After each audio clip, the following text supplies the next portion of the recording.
Ya, Shalom. Apa kabarnya hari ini? Luar biasa karena kita punya Tuhan yang luar biasa. Siapa yang merasa bahwa keluarganya itu sesuatu yang berharga?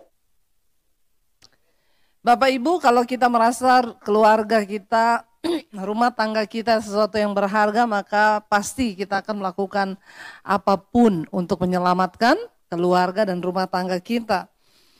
Kita lihat bersama dulu Amsal 24 ayat 3 dan ayat yang keempat. Ini tadi ayat yang dibaca oleh Bapak Gembala. Ya, Amsal 24 ayat 3 dan 4. Kita baca bersama. Firman Tuhan berkata 1, 2, 3. Dengan hikmat rumah didirikan, dengan kepandaian itu ditegakkan. Dan dengan pengertian apa? Kamar-kamar diisi dengan bermacam-macam harta benda yang berharga dan menarik. Ayat ini berkata bahwa ketika kita ingin membangun satu rumah, maka kita harus membuat perhitungan. Dengan hikmat, rumah didirikan. Bapak Ibu, kenapa banyak rumah tangga yang hancur, keluarga yang hancur? Karena ketika membangun keluarga, tidak dihitung terlebih dahulu, tidak pakai hikmat terlebih dahulu, ya semua main jalan aja. Saya mau tanya di sini, siapa yang waktu menikah berdoa puasa dulu? Angkat tangan. Yang waktu menikah doa puasa dulu ada? Boro-boro Bu, main tabrak aja. Iya. Kenapa rata-rata pernikahan orang Kristen itu banyak yang hancur di tengah jalan? Ya karena memang kita itu membangun rumah. Bayangkan kita membangun rumah biasa saja itu harus pakai hikmat, perhitungan. Apalagi membangun sebuah rumah tangga. Ya, maka harus ada hikmat di sana dan dikatakan rumah itu didirikan dengan kepandaian itu ditegakkan. Dan dengan pengertian kamar-kamar itu diisi. Sebuah rumah tangga atau keluarga yang menomorsatukan Tuhan itu pasti rumah tangganya itu begini saudara. Ya, naik. Tapi kalau ada keluarga yang tidak menomorsatukan Tuhan itu pasti menurun. Itu aja ya. Enggak peduli mau bagaimanapun juga. Ketika kita menomorsatukan Tuhan, ya dan ketika suami istri itu punya hikmat, Alkitab berkata permulaan hikmat itu takut akan Tuhan. Jika suami istri takut Tuhan, maka kita diberi pengertian. Ya banyak rumah tangga sekarang suaminya istri itu nggak pengertian. Tadi pagi saya baru, Bu, doakan ya anak saya masih umur belasan sekarang memberontak, nggak mau sekolah. Ngerokok, minum-minum, mabok, sekarang gak pulang ke rumah. Yang duluan saya tanya adalah apa? Ibu dengan suami bagaimana hubungannya? Itu dulu.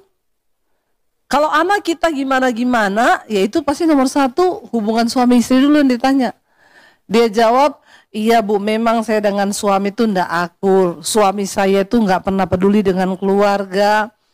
Dia pulang nggak pulang, dia juga nggak kasih uang. Akhirnya saya sebagai istri harus mencukupi rumah tangga. Sekarang saya terlilit pinjol. Dan suami saya nggak tahu. Lihat saudara, kehancuran terjadi karena tanpa pengertian rumah itu dibangun dan kita nggak bisa apalagi mau ngisi bermacam-macam harta benda dalam setiap kamar. Waktu kita suami istri punya takut Tuhan, maka kita saling mendukung. Saya tuh terima SWA. Bu, bisa bantu saya enggak? Anak-anak saya sudah tidak makan. Saya transfer sejumlah uang, ini buat beli sembako. Ya, setidaknya kalau ada sembako, kamu tidak kelaparan anak-anakmu. Jawabannya begini, maaf Bu, saya uangnya enggak tak pakai beli sembako.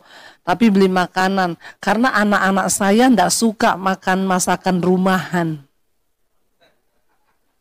Maunya makan makanan restoran.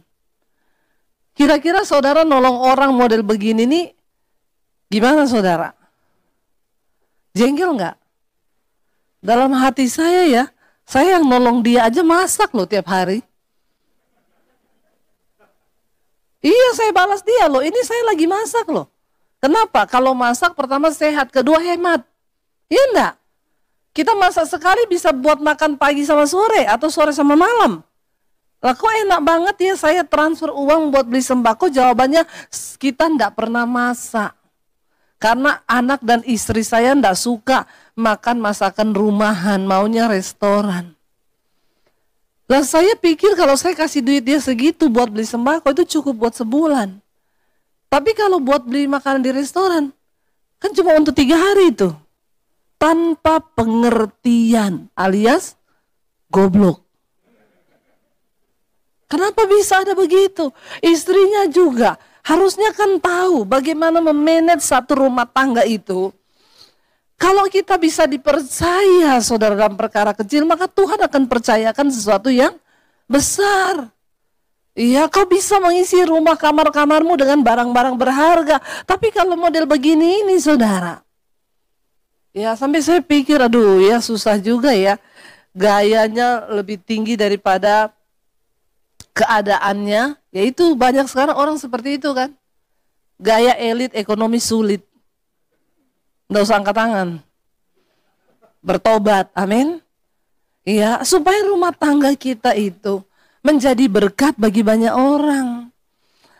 Lalu dikatakan di sana saudara, ya, dengan pengertian kamar-kamar diisi dengan bermacam-macam harta, benda, dan yang berharga, menarik. Tuhan menyediakan berkat untuk setiap keluarga dan rumah tangga. Yang muda-muda jangan takut untuk menikah. Tapi buat dulu perhitungan, amin. Ya, ada yang bilang gini, Bu, lebih baik cinta atau uang? Jadi kalau kita menikah itu lebih baik yang nggak ada cinta tapi dia punya uang, atau ada cinta tapi dia nggak punya uang. Kira-kira saudara jawabnya bagaimana ini? Ya, ada orang dunia bilang gini, kalau ada uang, walaupun nggak ada cinta, nanti cinta bisa tumbuh. Sebaliknya biar cinta besar, kalau nggak ada uang cinta bisa. Makanya saya selalu bilang cinta itu pret. Ya, cinta itu pret. Bikin perhitungan. Waktu mau menikah kenali dulu pasanganmu ini takut Tuhan atau tidak. Dia menghormati Tuhan atau tidak. Iya. Walaupun kita menikah pas-pasan, ya kita percaya waktu kita hidup dalam takut Tuhan, hidup kita akan semakin meningkat sebab Tuhan memberkati orang-orang yang takut akan Tuhan. Sekarang kebanyakan terjadi perceraian, ya. Kenapa saudara? Karena tidak ada lagi anggur dalam kehidupan rumah tangga. Investasi yang paling berharga dalam keluarga itu adalah anggur. Kita kemarin di Kana saudara, ya, saya dibukakan satu rahasia firman Tuhan yang baru di sana. Kita berdoa bagi pasangan-pasangan suami istri di sana. Lalu saya berkhotbah saudara. Di dalam Injil Yohanes pasal yang kedua, coba kita lihat ya. Di sana Yesus memberikan ya satu hal yang luar biasa, yaitu mujizat yang pertama kali terjadi itu di sebuah pesta pernikahan. Ya, kenapa di Alkitab dicatat mujizat pertama terjadi itu di pernikahan? Karena memang Tuhan tahu banyak pernikahan yang harus dipulihkan. Untuk bisa mengalami terobosan, maka yang pertama rumah tangga dulu harus dipulihkan, keluarga. Kita lihat Yohanes pasal yang kedua, judul perikopnya adalah perkawinan di Kana. Ayat yang pertama dikatakan, pada hari ketiga ada perkawinan di Kana yang di Galilea dan ibu Yesus ada di situ. Yesus dan murid-muridnya diundang juga ke perkawinan itu. Ya, ayat 3, ketika mereka kekurangan anggur, ibu Yesus berkata kepadanya, mereka kehabisan anggur. Saya ternyata selama ini mengkhotbahkan ayat ini salah, saudara. Ya, saya baru dibukakan kemarin, itu waktu saya ada di Kana. Saya merenungkan firman ini. Ya, Ibu Yesus berkata kepada Yesus, mereka kehabisan anggur. Selama ini saya mengkhotbahkan bahwa kita pun semua tahu Ibu Yesus meminta Yesus melakukan mujizat. Di ayat ini tidak ada sedikit pun tercatat Ibu Yesus meminta Yesus melakukan mujizat. Dia hanya kasih pemberitahuan mereka kehabisan anggur. Itu tok, titik. Dia nggak bilang, Yesus tolong dong bikin mujizat dong, kasihan loh mereka itu habis anggurnya. Pada zaman dulu saudara, dalam istiadat orang Yahudi, ya sebuah pesta pernikahan itu akan dianggap wow kalau dari awal pesta itu sampai akhir itu ada anggur yang tersedia. Tapi kalau pernikahan itu di tengah-tengah pesta kehabisan anggur, maka itu dianggap ini orang nikah modal nggak sih? Seperti kita pesta kehabisan makanan. Ketika itu Ibu Yesus berkata kepada Yesus, mereka kehabisan anggur. Dia nggak bilang bikin mujizat dong. Lalu perhatikan apa kata Yesus, saudara. Yesus berkata ya kepadanya, mau apakah engkau daripadaku, ibu? Dalam terjemahan bahasa Indonesia tulisannya ibu. Tapi dalam bahasa Inggris kalau saudara lihat di sini dia tidak bilang ibu, wanita. Apa yang kau mau dariku? Dulu saya berkhotbah salah, saya pikir karena ibunya yang minta, akhirnya Yesus melakukan mujizat. Padahal Yesus bilang di sana, mau apakah engkau daripadaku ibu, saatku belum tiba. Apa yang dimaksud dengan saatku belum tiba? Saat itu Yesus belum harus menyatakan dirinya sebagai Mesias. Dia belum boleh melakukan mujizat atau apapun juga. Nah dulu saya kalau khotbah saya bilang, tapi karena Maria yang minta, Ibu Yesus yang minta, Yesus tidak berdaya. Dengar saudara, Yesus itu Allah dan keilahiannya tidak dapat dipengaruhi oleh manusia siapapun termasuk ibunya. Dan bahkan di ayat ini Yesus bilang, mau apa engkau daripadaku wanita, bukan ibu loh dalam terjemahan aslinya. Lalu saudara, kenapa Yesus melakukan mujizat walaupun waktunya belum tiba? Ayat yang kelima. Tetapi Ibu Yesus berkata kepada pelayan-pelayan, perhatikan, Maria sudah tidak lagi bicara dengan Yesus, tapi dia ngomong ke pelayan. Dia bilang sama mereka begini, apa yang dikatakan kepadamu, lakukan itu. Dan kenapa mujizat terjadi pada pernikahan itu, saudara, walaupun waktu Yesus belum tiba untuk melakukan mujizat. Ternyata Tuhan bukakan saya kemarin di sana. Satu, karena ada perkataan iman dari Maria. Dia nggak minta Yesus melakukan mujizat, tapi dia bilang kepada pelayan, apapun yang dia suruh kamu lakukan, perbuat itu. Dan walaupun waktunya Yesus belum tiba, tapi iman selalu menghasilkan mujizat. Di mana ada iman, di situ ada mujizat. Ya. Dan ternyata perkataan iman itu yang membuat akhirnya Yesus berkata kepada pelayan-pelayan itu, isi semua tempayan-tempayan buyung airmu itu. Ya, pada adat Yahudi itu kalau orang datang ke pertemuan, mereka ada tempayan di depan besar isinya air. Lalu setiap orang datang itu dia harus cuci kaki karena sana berdebu. Cuci kaki, dilap, baru dia masuk ke tempat pesta. Nah Yesus bilang isi semua tempayan itu penuh dengan air. Dan mereka melakukan apa yang Yesus suruh. Dan Yesus bilang cedoklah. Dan ternyata ketika dicedok disuruh bawa ke pemimpin pesta. Air itu sudah berubah menjadi anggur. Saudara, kenapa Yesus melangkahi waktunya yang belum tiba untuk melakukan sebuah mujizat? Nggak usah kepo orang yang baru datang, lihat saya saja. Ada orang baru datang dilihati. Ya, lihat saya ke sini, jangan hilang fokus. Amin. Sedikit saudara kehilangan fokus nanti hilang semua, nggak ngerti lagi ya. Bapak Ibu, nah sampai di mana tadi nih? Saya yang hilang fokus lagi nih ya. Jadi ketika Yesus bilang waktunya belum tiba, tapi kenapa mujizat terjadi? Yang pertama karena perkataan iman dari Maria yang bilang apapun yang dia suruh kepada kalian buat. Yang kedua, kenapa saudara? Karena pernikahan di mata Tuhan itu sangat-sangat berharga.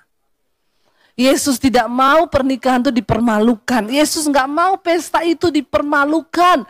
Kayak nikah kok nggak ada modal sampai kehabisan anggur. Dan ketika disuguhkan semua orang heran. Biasanya di dalam sebuah pesta pernikahan orang menyajikan anggur yang terbaik itu di depan. Nanti setelah belakang-belakang anggur murahan. Karena tinggal sisa. Tapi mereka heran, kenapa di yang terakhir justru anggur yang terbaik. Saya dibukakan Tuhan saudara di sana. Saya mau tanya Bapak Ibu, untuk bikin anggur itu perlu waktu lama nggak? Lama. Anggur itu semakin lama semakin baik, semakin enak. Mujizat terjadi Bapak Ibu ketika Yesus ada di sana. Tidak butuh waktu tahunan, tidak butuh waktu bulan, tapi saat itu air itu bisa berubah menjadi anggur. Mungkin hari ini engkau berkata, bagaimana bisa keluargaku menjadi investasi yang paling berharga, Bu? Hari ini aja anggur kami dalam rumah tangga mulai habis. Atau masih ada anggur, Bu, tapi udah kecut. Ya, apa tanda anggur dalam pernikahanmu kecut? Tiap kali ngobrol berantem. Nggak usah angkat tangan. Halo. Ya. Kok kalau ngomong itu ribut ya? Ujung-ujungnya ribut. Setiap kali ngomong ujung-ujungnya ribut. Ini artinya anggur saudara mulai kecut. Undang Yesus. Undang Yesus. Nggak ada yang mustahil.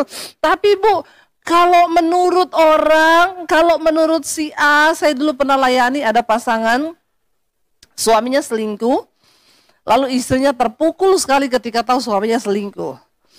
Tiap hari pingsan, tiap hari nangis, tiap hari ngamuk, kalau ngamuk suaminya dicakar, saudara luka-luka semua, dan suaminya diam aja karena dia tahu dia salah. Lalu suaminya bilang, kamu harus ke psikolog, ke psikiater, biar bisa berobat. Ketika perlu pergi berobat, psikiaternya bilang begini, Bu, ibu akan seperti ini, ibu bapak, istrimu akan seperti ini, kira-kira 6 bulan sampai 1 tahun. Suaminya langsung pegang pipinya. Ya, aduh, 1 tahun, sedangkan ini saja baru berapa minggu sudah luka, benar-benar luka berdarah-darah saudara. Lalu psikiater tuh bilang, ibu harus minum obat penenang karena ibu nanti akan begini. Waktu saya akhirnya suaminya stres kan, kalau sampai 6 bulan atau 1 tahun istri saya begini, maka hancurlah saya. Sampai badan-badannya semua luka sudah digaruk sama istrinya. Lalu dia bilang kita kayaknya perlu pendeta. Bapak Ibu, jangan bilang tidak ada hubungan antara mental, sakit mental dengan iman. Saya dengar ada seorang pendeta bilang, nggak ada hubungan. Iman sama mental jiwa itu nggak ada hubungan. Kalau ada pendeta yang ngomong gini, suruh berhenti dia jadi pendeta. Berarti dia nggak percaya iman. Karena iman itu solusi dari setiap masalah dalam hidup kita, amin. Apa yang iman nggak bisa kerjakan? Iman itu dasar dari segala sesuatu yang kita harapkan, bukti dari segala sesuatu yang belum kita lihat. Bapak Ibu, ketika saya ketemu mereka, suaminya cerita begini-begini, dan Bu, kata psikolog, istri saya akan begini 6 bulan sampai 1 tahun. Lalu langsung saya tanya sama istrinya, Ibu mau? Ibu mau 6 bulan sampai 1 tahun seperti ini? Iya, yang saya curiga bukan cuma Bapak yang mati, tapi ibu juga gila. Hentikan sekarang juga semua ini. Kembali kepada iman kepada Tuhan. Cuma satu, ibu lepaskan pengampunan, peluk suamimu. Dan saya akan berdoa buat kalian supaya kasih Tuhan anggur yang baru itu penuh dalam rumah tanggamu. Amin. Akhirnya mereka mau, istrinya nangis, saya layani pelepasan, mereka nangis, berdua gandeng tangan saudara. Setelah itu dipulihkan istrinya. Besoknya suaminya bilang, Bu, luar biasa sejak didoakan kemarin, istri saya sekarang lebih tenang. Saudara, Daud berkata ketika jiwanya stres tertekan, hai jiwaku, kenapa engkau tertekan dalam diriku? Pujilah Tuhan. Gak ada yang mustahil. Mungkin untuk bikin anggur yang enak itu kalau di pabrik butuh waktu bertahun-tahun bahkan puluhan tahun. Tapi ketika Yesus ada dalam rumah tanggamu, saat itu juga Yesus sanggup pulihkan. Amin Bapak Ibu. Sebab bagi Tuhan tidak ada perkara yang mustahil. Pertanyaannya, kita mau nggak sekarang hadirkan Tuhan? Apa yang nggak mungkin? Mungkin engkau berkata, anak-anakku Bu, sekarang mereka jauh dari Tuhan, mereka memberontak, mereka nggak mau sekolah, mereka gini. Suami istri, ayo kembali kepada Tuhan. Ayo hadirkan Tuhan dalam rumah tanggamu. Kita nggak tahu ke depan keadaan ini akan seperti apa, tapi orang yang mengandalkan Tuhan, keluarga yang mengandalkan Tuhan akan melihat perbedaan yang akan Tuhan kerjakan dalam hidup kita. Amin. Karena itu mari Bapak Ibu, saya berdoa supaya setiap kita yang hari-hari ini sedang ada dalam pergumulan, mungkin engkau merasa tidak mungkin rumah tanggaku pulih, tidak mungkin begini, datang pada Tuhan hari ini dan bilang, Tuhan, aku percaya engkau sanggup pulihkan. Nggak ada anak yang nggak bisa bertobat. Ketika kita orang tua mengandalkan Tuhan, hidup dalam takut akan Tuhan, kita berlutut di kaki Tuhan, kita bergandeng tangan, melibatkan Tuhan, maka tidak ada perkara yang mustahil bagi Tuhan. Ketika asal kita mau, ayo Bapak Ibu, hari ini saya melihat Daud berkata dalam Mazmur, dari dulu aku masih muda sampai sekarang aku sudah menjadi tua. Tidak pernah kulihat orang benar dan keturunannya ditinggalkan dan meminta-minta roti. Mereka akan diberkati dan disertai Tuhan. Asal kita mau menjadi orang benar yang terus mengandalkan Tuhan. Ya, saya pernah diundang di satu keluarga, Bu Debi doakan anak kami. Anak kami ini sekolah di Amerika, Bu, dan kelihatannya di sana mereka nggak pernah ke gereja atau bagaimana, tapi saya lihat iman mereka nggak tumbuh. Akhirnya saya datang saudara, dan memang parah ketika saya ngobrol dengan anak-anak mereka, anak muda saudara. Ya, saya ngomong tentang surga neraka, mereka hello, emang ada neraka? Mereka nggak percaya ada neraka. Lalu akhirnya ya dalam waktu yang singkat beberapa hari itu ya agak pendalaman Alkitab. Tiba saatnya mereka mau pulang besok ke Amerika, orang tuanya bilang sama saya, mamanya, Bu, besok terakhir ibu bisa nggak doakan lepaskan berkat bagi anak-anak kami karena mereka akan kembali ke Amerika. Saya bilang saya mau, tapi syaratnya ibu dan suami harus ada di situ. Oh iya, oke. Saya datang saudara. Waktu datang ya saya bawa minyak urapan, saya bilang saya akan berdoa. Tapi saya minta ibu dan bapak yang harus tumpang tangan kepada anakmu. Karena berkat dari orang tua itu segala-galanya. Tiba-tiba suaminya bingung, ya suaminya bingung dan berkata, aduh maaf Bu, saya nih harus saya bingung banget saudara. Lalu saya tanya, loh kenapa Bapak? Ibu boleh keluar sebentar? Akhirnya saya keluar. Bapak kenapa kok kayak bingung begitu? Bu, begini loh, kan saya dengar katanya kita nggak boleh sembarang tumpang tangan loh Bu, nanti bisa transfer spirit.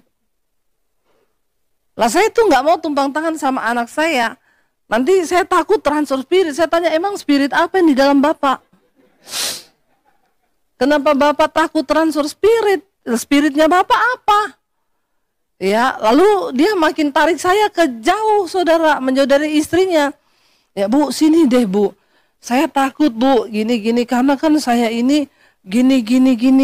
Jadi saya, tapi dia juga nggak terbuka. Saya cuma bilang, Pak, ini waktunya Bapak beresin hidupmu, minta ampun sama Tuhan.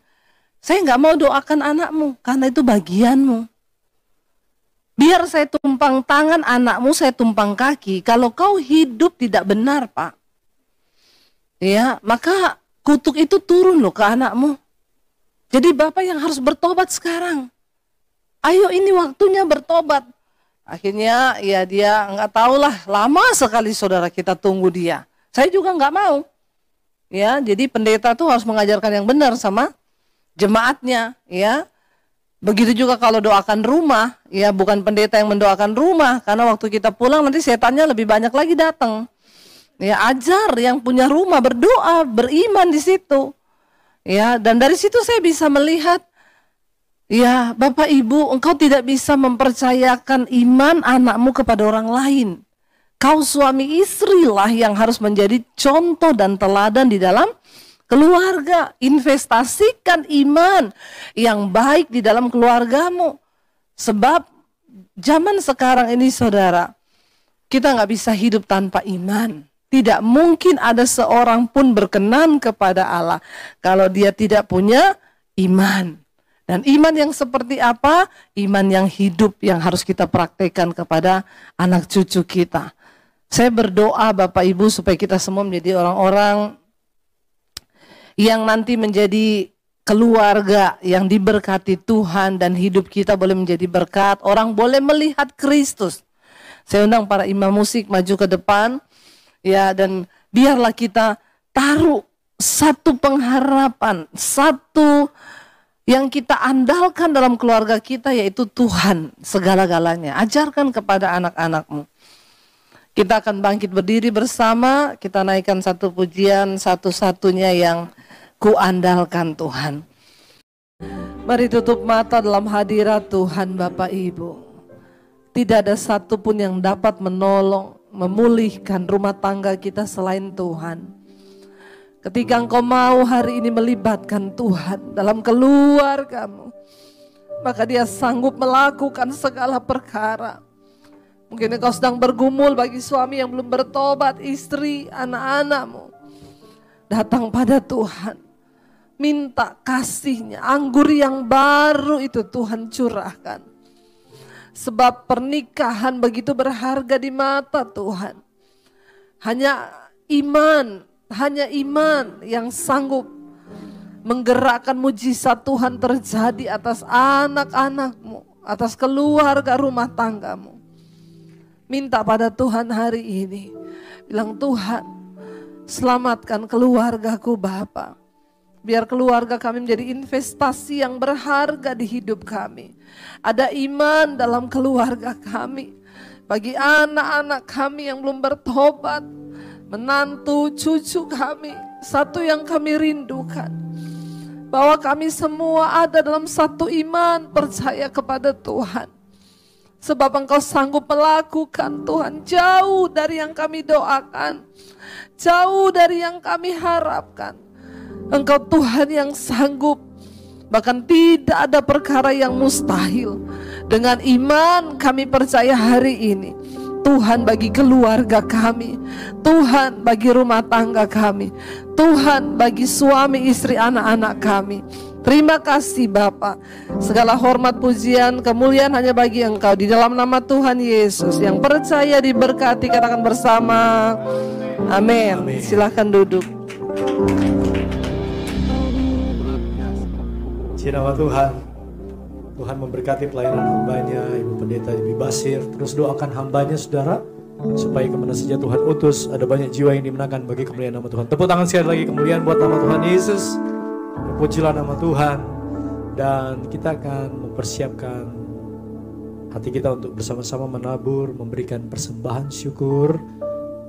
Dan nanti Pak Imam juga akan berdoa buat kita semua untuk persembahan yang akan kita tabur bersama-sama di kesempatan siang hari ini.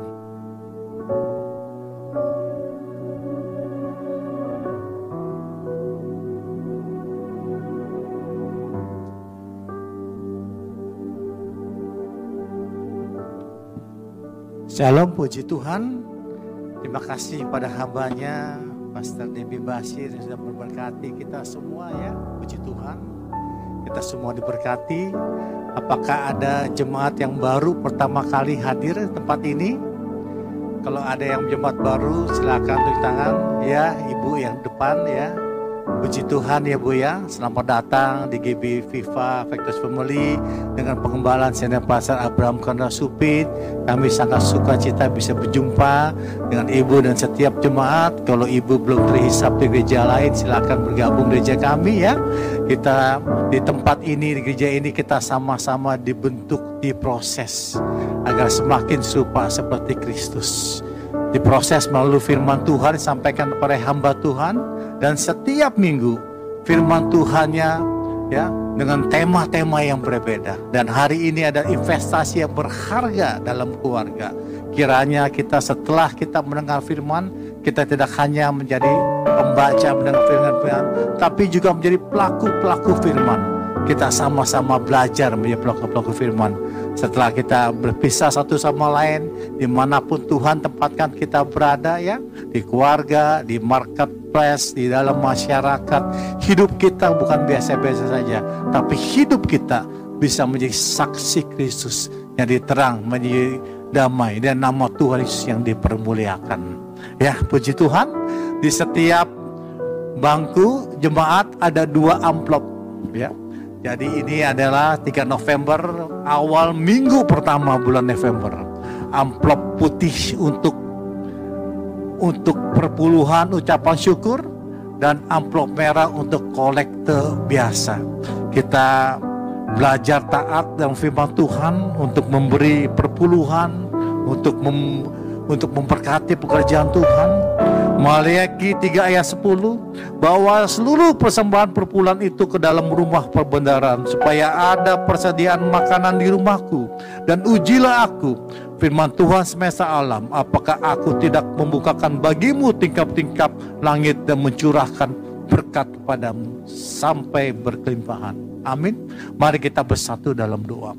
Tuhan kami Yesus Kristus, terima kasih Tuhan penyataanmu Tuhan, terima kasih kasih-Mu, terima kasih kebaikan-Mu Tuhan, terima kasih Tuhan kami bisa berkumpul bersama saudara kasih kami Tuhan, kami bisa memuliakan muji nama-Mu Tuhan. Bahkan Kau kirim hamba-Mu Pastor Debbie Basir untuk berkati kami semua. Kami percaya firman keluar dari kami sia-sia, tapi firman bertumbuh berakar setiap hati kami, berbelau lebat semua untuk kemuliaan nama-Mu Tuhan. Sepanjang bulan ini Tuhan, berkat-Mu luar biasa pada kami Tuhan. Bahkan kami berterima kasih Tuhan, setiap masalah pergumulan yang kami hadapi bersama dengan-Mu Tuhan. Dan saatnya Tuhan, kami ingin menabur di rumah-Mu ini Tuhan, menabur perpuluhan kami, ucapan syukur kami Tuhan. Dan kami percaya imani, apa yang kami beri itu Tuhan, yang berasal daripada-Mu Tuhan, bisa jadi berkat untuk kemuliaan nama-Mu. Di dalam nama Yesus kami berdoa, kami menabur dengan sukacita. Haleluya. Amin.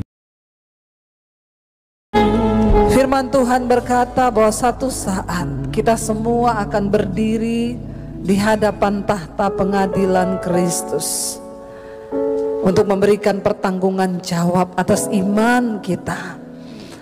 Karena itu mari kita berusaha saudara. Firman Tuhan, Rasul Paulus berkata, karena itu kami juga berusaha, supaya entah kami diam dalam tubuh ini ataupun kami diam di luarnya, satu saat ketika mati, kami tetap dalam perkenanan Tuhan. Mari datang pada Tuhan saudara. Bilang, Tuhan bawa kami Tuhan untuk melakukan firman, menjaga iman dan kesehatan manusia rohani kami. Karena ada begitu banyak hal yang mencoba menyeret kami hari-hari ini. Di akhir zaman akan datang masa yang sukar, tapi orang yang berpegang pada firman Tuhan, mereka akan tetap hidup sampai selama-lamanya. Tidak ada kekuatan lain selain dalam firman-Mu Tuhan. Orang yang melakukan firman Tuhan, mereka akan terus berjalan, tidak menjadi lelah, tidak menjadi lesu. Amen. Sebab firman Tuhan menjadi kekuatan. Amen. Yang datang suami istri boleh bergandengan tangan. Katakan, Tuhan, kami menyerahkan rumah tangga, keluarga, pernikahan kami, Tuhan. Bawa kami dalam perkenanan-Mu Bapa, dalam kesucian, dalam kekudusan. Kami harus menjadi berkat bagi anak cucu kami, supaya bukan kutuk yang ada dalam hidup mereka. Tuhan, jagai hidup kami. Di dalam pekerjaan kami punya tangan yang kudus. Dalam melakukan apapun hidup kami kudus. Dalam pernikahan kami kudus, Tuhan. Kuduskan hidup kami Bapa, agar kami boleh layak satu saat berjumpa dengan Tuhan dalam kemuliaan-Mu Bapa. Ini hidup kami Tuhan. Kami berdoa hari ini biar berkat Tuhan mengalir bagi anak cucu kami, bagi pekerjaan kami, semuanya di dalam perkenanan Tuhan. Dan ini yang menjadi doa kami di hadapan-Mu Bapa. Dia Tuhan yang selalu ingin menopang Engkau. Dia Tuhan yang selalu ingin pegang tangan kita. Dia mau berjalan bersama-sama dengan kita. Seberapa gelap pun jalan-Mu hari ini, ingat waktu Engkau dipegang oleh Tuhan, maka Engkau aman dalam perlindungannya. Hari ini yang Dia mau hanyalah kita merendahkan diri, bertobat di hadapannya dan berkata, kami perlu Engkau Tuhan, kami perlu Engkau. Ampuni Bapa kalau selama ini kami berjalan sendiri dengan kekuatan kami. Hari ini kami mau bertobat. Kalau ada dosa kami mau tanggalkan semua yang tidak berkenan di hadapan Tuhan, agar Engkau boleh melayakkan kami berjalan bersama-Mu Tuhan. Buang segala hati yang keras, buang segala hal-hal dalam hidup kami, dosa kedegilan Tuhan, ketidaktaatan kami Bapa. Ampuni kami Tuhan. Kami mau belajar hidup dalam kekudusan Tuhan. Kami mau belajar menghormati Tuhan dalam hidup kami. Waktu kami hormati Tuhan, maka kami percaya janji-Mu, kemuliaan-Mu menyertai hidup kami Bapa. Hamba berdoa Tuhan buat setiap anak-anak-Mu hari ini yang hatinya terbuka. Beri kemampuan Tuhan untuk mereka melangkah masuk di dalam firman Tuhan, melakukan firman itu, menghormati Tuhan dan mengalami kemuliaan Tuhan dalam hidup kami. Sekali lagi angkat tangan-Mu saudara, biar pujian ini menjadi doa kita. Bersyukurlah kalau hari-hari ini engkau sedang dibentuk oleh Tuhan. Bahkan mungkin engkau berkata, Tuhan, rasanya begitu berat. Tapi untuk menjadi sesuatu yang berharga itu tidak ada cara lain Bapak Ibu. Emas itu kalau dia bisa berteriak panas, dia dihancurkan seperti debu. Tapi itulah cara pemurnian untuk membuktikan sesuatu yang murni. Hari ini mungkin engkau sedang diremukkan, engkau sedang dihancurkan oleh Tuhan. Tapi katakan pada Tuhan, aku rela Tuhan dibentuk oleh Engkau. Biar aku menjadi sesuatu yang mulia di mata Tuhan, sehingga Engkau beri kepercayaan yang mulia. Bentuk hidup kami Bapa, bentuk hidup kami Tuhan. Keluarkan segala sesuatu yang mencemarkan kemurnian iman kami. Mari datang sama Tuhan, bawa hidupmu hari ini dan katakan, bentuk aku Tuhan, proses aku Tuhan. Bilang pada Tuhan, ini hidupku Tuhan. Mari Bapak Ibu suami istri yang kau bergandengan tangan, hari ini juga bilang sama Tuhan, proses kami Tuhan diawali dari rumah tangga kami Bapak. Perbaiki kami di mata-Mu Tuhan. Kalau ada amarah, kebencian, ada sesuatu yang sering kali terjadi, sehingga kami dengan ego kami minta ampun sama Tuhan. Kami mau menjalani setiap proses yang Kau izinkan terjadi dengan hati yang sungguh-sungguh bersatu dalam kasih-Mu Bapa. Kami mau tinggalkan segala dosa-dosa yang dapat mencemarkan kemurnian iman kami. Ampuni kami Tuhan. Bawa rumah tangga kami semakin berkenan di mata Tuhan, agar anak cucu kami boleh melihat teladan iman, kemurnian itu dari hidup kami. Datang pada Tuhan hari ini saudara, dia meremukkan, dia mengasihi Engkau, karena dia ingin sesuatu yang berharga keluar dari diri. Nilainya lebih berharga dari emas yang fana. Katakan di hadapan Tuhan sekali lagi, ampuni kami Tuhan, kalau sering kali kami sibuk menghakimi suami, istri, anak-anak, bahkan orang lain, tapi kami kurang memahami hati orang yang ada di sekeliling kami. Hari ini Tuhan, kuduskan juga hati kami, supaya kami menjadi orang-orang yang menyimpan segala sesuatu yang baik di hati ini. Kalau Engkau melihat dalam hati kami Tuhan ada sesuatu yang pahit, panas hati, iri hati, atau apapun itu penyakit hati, kami mau Tuhan selidiki kami, sembuhkan dan pulihkan hati kami Tuhan, supaya kami bisa mendengar Tuhan berbicara di hati kami. Biar Engkau dapati Tuhan kami menjadi orang yang berkenan kepada Tuhan. Di penghujung tahun ini kami mau bereskan semua hati kami, supaya kami masuki tahun yang baru dengan hati dan hidup yang baru, dengan berkat yang baru dari Tuhan. Lihat setiap kami Bapa, siapa yang menyelidiki hati, betapa liciknya hati, siapa yang mengetahuinya? Tuhan. Tuhan berkata, aku Tuhan yang menyelidiki hati dan batin manusia. Biar hari ini Engkau lihat hati kami Tuhan, lihat hati kami. Kami mau menyimpan firman Tuhan dalam hati kami.